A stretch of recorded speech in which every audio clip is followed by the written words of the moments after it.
আসসালামু আলাইকুম ওয়া রাহমাতুল্লাহি ওয়া বারাকাতুহু। সবাই কেমন আছেন? আশা করি সবাই ভালোই আছেন। আমি আছি এখন হাজারীবাগ গরু হাটে।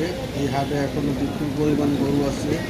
বেশিরভাগ গরু ৮০, ৯০, ১ লাখ, ১,২০,০০০, ১,৫০,০০০ এই সাইজের গরুগুলো এই হাটে বেশি আছে।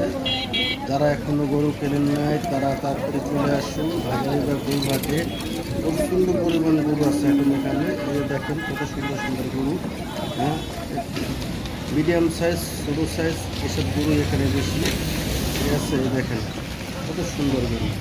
হাজারীবাগ গরু হাটে এখন প্রচণ্ড পরিমাণ গরু আছে। এখানে মাঝারি সাইজের গরুগুলোই বেশি। ঠিক আছে, যে ১ লাখ, ১,৫০,০০০, ১,২০,০০০ এভাবে এই পরিমাণ এই দামের গরুগুলো এখন এখানে বেশি আছে। যারা এখনও গরু কেনেন নাই তারা এখনই হাজারীবাগ গরু হাটে চলে আসুন। সুন্দর সুন্দর গরু নিতে। দেশি গরুগুলো অনেক সুন্দর আছে। আমি তো সম্পূর্ণ দেখতে পারলাম না, কিছু একটা অংশ আপনাদের তুলে ধরলাম এই হাজারীবাগ গরু হাটে থেকে। আসেন সবাই।